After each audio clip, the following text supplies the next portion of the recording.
Good evening, everyone. Hello and welcome to the 13th episode of R&M Show. And thank you all for joining in. For those of you who've joined us for the first time, let me just let you know what is this series all about. So basically, we take up a question on every episode and we try and answer those questions from the Indian epics. So in case you have any questions, any queries, please do tell us and we will be very happy to help answering them. Thank you so much. And with this, I would like to call upon Rishi. Ta-da! Hi, Hello. Rishi. Hi. Alright, so since the theme is Shravan and क्योंकि Shravan month चल रहा है तो इसलिए हम लोग इस बार जो क्वेश्चंस है कुछ शिव जी के ऊपर ले रहे हैं. सो लास्ट टाइम जैसे हम लोगों ने गंगा माता और शिव जी के ऊपर एक क्वेश्चन लिया था, इस बार शिव जी की तीसरी आंख पे क्वेश्चन है. Ready? Alright. So the question is कि ऋषि, शिव जी के पास ही तीसरी आंख क्यों है? कोइंसिडेंटली आज ये क्वेश्चन मुझे हमारे बेटे पार्थ ने भी पूछा. हम लोग एक्चुअली डिस्कस कर रहे थे जो क्वेश्चंस आए थे या जो क्वेश्चन शॉर्टलिस्ट कर रहे थे कि हमने कौन से क्वेश्चन पे बात करना है, तो वो पूछता है पहले ये तो बताओ शिव जी के पास तीसरी आंख क्यों है. And then we like okay that's a really good question. तो पहले हम ये डिस्कस कर रहे थे भगवान शिव के पास वो तीसरी आंख क्यों है. अब होता क्या है कि एक बार भगवान शिव जो है वो ध्यान लगाए बैठे थे और माँ पार्वती जो उनकी पत्नी है वो पीछे से आती है और उनकी दोनों आंखों को ऐसे बंद कर देती है. अब जैसे वो बंद कर देती है ना, उसी क्षण उसी पल पूरे दुनिया में, पूरे कॉस्मिक वर्ल्ड में, पूरे यूनिवर्स में जो ना अंधेरा छा जाता है. अब भगवान ने तो माँ पार्वती ने तो उनकी तीसरी दोनों आंखें बंद कर दी. माँ शक्ति है, वो शक्तिशाली भी है. तो भगवान शिव ने उस वक्त अपने मन से यहाँ पर एक तीसरी आंख को खोल दिया, जिसकी वजह से वहां पर जो था अंधेरा जो था पूरा वो मिट गया. और इस कारण जो है भगवान शिव के पास ही वो तीसरी आंख है और कोई भगवान के पास वो तीसरी आंख नहीं है. तो ये कारण है कि उनके पास वो तीसरी आंख क्यों है. ओके. तो ऋषि, एक और जनरली मतलब बोला जाता है कि शिव जी के पास जो तीसरी आंख है उससे जब भी वो खोलते हैं तो डिस्ट्रक्शन होती है, प्रलय आती है and he just destroys everything. So is that true? So ये बड़ी इंटरेस्टिंग क्वेश्चन है क्योंकि जितना भी मैंने पढ़ा है और जो शिव पुराण में भी लिखा है, भगवान शिव ने जो है अपनी तीसरी आंख आज तक सिर्फ 3 बार खोली है. सिर्फ 3 बार भगवान शिव ने अपनी तीसरी आंख खोली है और वो तीनों बार में से सिर्फ एक ही बार उन्होंने किसी का वध किया है. सिर्फ एक ही बार किसी का वध किया है, बाकी 2 बार किसी का वध नहीं हुआ, वहां पे किसी का जन्म हुआ है. अब ये तीनों है ना, शॉर्ट में हम एक स्टोरी समझने की देखते हैं.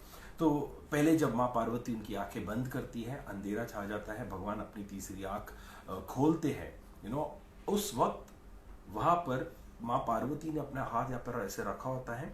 शिव जी के यहाँ से जो तीसरी आंख होती है उसमें बहुत ही शक्ति होती है, उसमें से बड़ी क्या कहते हैं पावरफुल रेज निकलती है, हीट निकलती है, जिसकी वजह से माँ पार्वती के हाथों में जो है ना स्वेट होता है और वो स्वेट है वो जमीन पे गिरता है और शिव जी का भी स्वेट जो है वो जमीन पे गिरता है.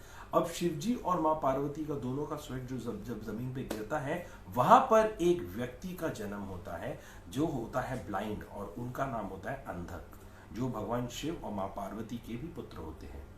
और अंधक जैसे नाम से ही है तो अंधेरा छाया होता है, उसमें से वो निकलते हैं. तो एक वो तब आता है. करेक्ट. दूसरी बार जब एक बार भगवान शिव ध्यान लगाए बैठे थे और काम देवता आते हैं, the god of lust, greed, desires, वो आते हैं और वो है ना कई बार शिव जी पे प्रयत्न कर चुके होते हैं कि मैं इनके अंदर कैसे काम को जन्म दूं, कैसे मैं लस्ट, ग्रीड, डिजायर्स को जन्म दूं. परंतु वो महादेव है, वो भोलेनाथ है, वो शंकर है, वो भगवान शिव है, वो कभी भी जीत नहीं पाते थे. परंतु एक बार हुआ था ऐसे, माँ पार्वती आ रही होती है और उस वक्त प्रभु देख रहे होते हैं और माँ पार्वती को जैसे देख रहे होते हैं, काम देवता उसी क्षण उसी पल अपना बाण चला देते हैं, प्रेम बाण चला देते हैं और प्रभु के अंदर जो है काम का डिजायर जो होती है towards his own wife Parvati, वो थोड़ी सी का जन्म होता है. अब वो तो भगवान है, शिव है, वो तो ऋषि नंदा नहीं है, वो तो 2 सेकंड में समझ गए क्या हुआ. वो बोलता है ये कैसे हो गया, एक क्षण में मेरे इमोशंस मेरे कंट्रोल में कैसे नहीं, और उन्हें पता चलता है काम देवता की वजह से है। और वो एक ही बार है जब वो अपनी तीसरी आंख खोलते हैं और किसी को भस्म करते हैं, और वो काम देवता का वध करते हैं, उनके जो शरीर का वध करते हैं, शरीर को जला देते हैं, भस्म करते हैं। अब तीसरी बार वो कब होता है? तीसरी बार इंद्र देवता जो है वो थोड़े इनसिक्योर होते हैं। उन्हें लगता है कि ब्रह्मा जी की पूजा होती है, ठीक है, क्रिएटर है, विष्णु जी की भी पूजा होती है, ठीक है, प्रिजर्वर है, भोलेनाथ की पूजा की होती है, महादेव की पूजा की होती है, रुद्र की पूजा की होती है, वो तो डिस्ट्रक्टर है। तो वो एक बार सेज बृहस्पति के साथ वो जाते हैं कैलाश की ओर, ये चेक करने के लिए कि महादेव के पास कितनी शक्ति है। अब वो तो महादेव है, वो तो समझ गए थे कि अब इंद्र आने वाले हैं। तो महादेव क्या करते हैं, वो एक द्वारपाल बन जाते हैं, अपने ही घर के बाहर खड़े हो जाते हैं द्वारपाल बन के। और इंद्र देवता जैसे आते कहते जाओ शिव को बुलाओ। तो वो कहते क्या हुआ प्रभु इंद्र, क्या हुआ, क्या? वो तो मैं जानना चाहता हूँ महादेव से कि कौन ज्यादा शक्तिशाली है, मैं कि महादेव? तो वो कहते हैं अरे आप मुझे हरा दो तो आप महादेव के पास चले जाना। तो इंद्र जो है वो अपना वज्र लेते हैं और उनके पे आक्रमण करते हैं। I am just cutting long story short. तो इंद्र जो है वो अपना वज्र लेते हैं और उस द्वारपाल पे आक्रमण करते हैं। वज्र का कोई असर नहीं होता उस द्वारपाल पे, परंतु अब तक वो द्वारपाल महादेव को गुस्सा आ जाता है और वो जो है वो अपने बाण उठाकर, सॉरी अपने जो हथियार उठाकर मारने जा रहे होते इंद्र को। गुरु विश्व बृहस्पति देखते हैं और वो कहते क्षमा कर दो, मैं आपको पहचान गया, वो आप ही महादेव हो, हमें क्षमा करना प्रभु, हमने आपको पहचाना नहीं। इंद्र देवता भी क्षमा मांगते हैं। अब प्रभु कहते हैं मुझे क्रोध तो आ गया, मैं इस क्रोध का क्या करूं? तो जो उनका क्रोध है वो जाके एक समुद्र में डाल आते हैं। अब वहां पर उस समुद्र में उस क्रोध के द्वारा एक बच्चे का जन्म होता है, जो ब्रह्मा जी जाके उस बच्चे को पकड़ते हैं। उस बच्चे का नाम होता है जलंधर। तो महादेव जल अंदर, क्योंकि जल के अंदर से आया, तो जलंधर जो है ब्रह्मा जी उनको नाम देते हैं। तो अब ये इन तीनों की भी बहुत लंबी कहानी है, और नेक्स्ट टाइम हम कभी कोई सीरीज में पक्का कवर करेंगे। बहुत इंटरेस्टिंग है ये कहानी है इन तीनों की, जलंधर की, अंदर की, काम देवता की। परंतु वो 3 बार अपनी आंखें खोलते हैं और एक ही बार उन्होंने सिर्फ डिस्ट्रॉय किया है और 2 बार किसी को जन्म दिया है। तो ये तो फिर हम बस मेटाफर टर्म में कह देते हैं, इसको क्रोध आ रहा है, ये मैं अपनी शिव जी की ऐसे तीसरी आंख खोल दूंगा, वो सब कहते हैं, बट ऐसा कुछ उन्होंने किया नहीं। बट अभी एक क्वेश्चन मेरा है, व्हाट इज द सिग्निफिकेंस? चलो ये तो स्टोरी थी, ये फैक्ट है कि उनको तीसरी आंख मिली कैसे, उन्होंने आंखें कब खोली। पर अगर हम उससे कोई लर्निंग लेना चाहेंगे, कुछ सीख प्राप्त करना चाहेंगे, तो would you like to share what is your learning from or the significance of third eye with regards to us human beings? Okay, so मुझे जो लगता है कि क्योंकि शिव जी की आंख जो है वो इधर सेंटर में है, फोरहेड पे, तो और आई के लेवल के ऊपर है। So what he is trying to say is कि मेरा जो मेरी कॉन्शियसनेस है वो मेरी मतलब उनकी जो हमारी जो नॉर्मल आई लेवल पर होता है उनका उससे ऊपर है, कॉन्शियस लेवल जो है।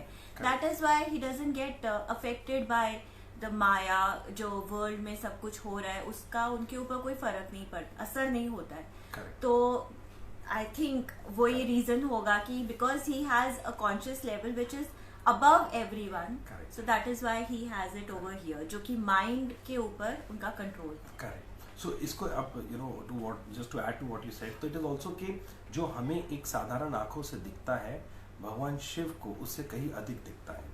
और इसमें ना आपने एक और चीज देखी होगी, जस्ट शिव जी की आंखों से रिलेटेड है। आपने कई सारे उनके चित्र देखे होंगे, फोटोज देखी होंगे, कहीं पढ़ा भी होगा। उनकी आंखें जो है ना वो कभी खुली होती है, कभी आधी होती है और कभी पूरी बंद होती है। ये 3 होती है अलग अलग। इनका भी सिग्निफिकेंस है। जब उनकी आंखें पूरी खुली होती है तो that means the entire cosmic world, entire world, the universe was getting created at that time, the creation was taking place. जब आधी होती है ऐसे तो उनका मतलब है कि now the cycle of life is in process. और जब बंद होती है that means destruction is going to happen, you know, और वो किसका वध करने वाले। तो ये भी उनके आंखों से रिलेटेड होता है।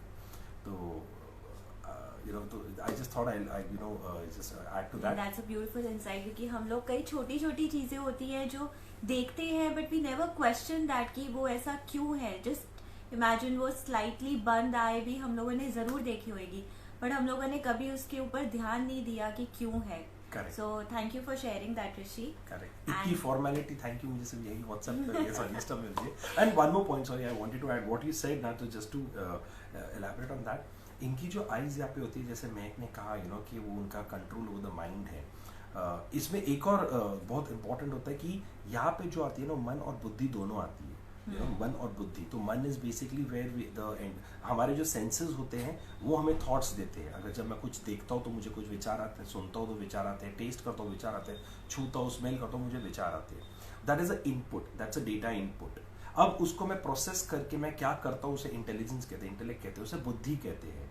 और इनकी जो आई है वो यहाँ पर है, आईज यहाँ पे माइंड और इंटेलेक्ट के ऊपर है, उनका ईगो के भी ऊपर है, so he is got complete control over it. तो इसके लिए जब काम देवता ने उन पे बाण चलाया तो हम जैसे साधारण ह्यूमन बींग्स क्या होता है, हम उसमें फ्लो में बह जाते हैं, परंतु वो महादेव है, उनके consciousness level was so high कि उन्होंने कोई भी चीज़ जब वो करते हैं वो अपनी साधारण आंखों से नहीं देखते, वो अपनी बुद्धि का इम्प्लीमेंट करते हैं। तो probably when our conscious level is very high, when we start using our intelligence, I think that is the metaphor that our third eye will also open. So that is what I just wanted to add to what Mehak said about it. All right, thank you so much, Rishi, for sharing this insight. I hope we could answer this question properly and keep sending us your questions. बहुत मजा आ रहा है हमें उसके ऊपर research करने में, बच्चों के साथ में डिस्कस करने में, एंड जस्ट सी आज क्या हुआ, हमारे डिस्कशन में ही एक और क्वेश्चन बच्चों ने ही हमें पूछ लिया. So thank you so much for sending your questions and queries. Thank you so much, and thanks for joining. Bye bye. Bye bye.